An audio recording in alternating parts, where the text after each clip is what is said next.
Veracruz, Jalisco, Morelos y Chiapas son las 4 entidades de la República Mexicana que este 2019 concentran el 77% de incidencia en casos de dengue, informó el subsecretario de Prevención y Promoción de Salud, Hugo López-Gatell.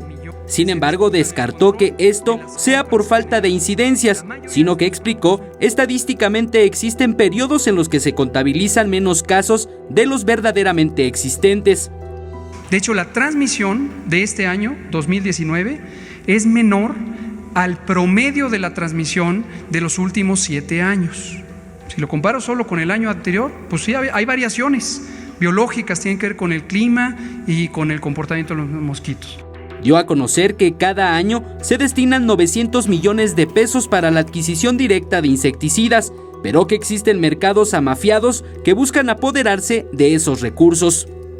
2 grandes grupos que se disputan el control de las compras generales. La mayoría de estos productos son productos de patente y entonces no se hacen licitaciones, sino se hacen adjudicaciones directas de acuerdo a la ley. Y lo que ocurre es que se están queriendo posicionar.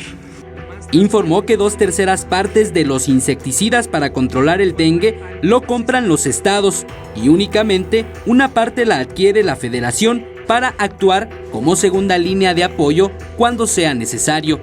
Eric Pinto, 21 Noticias.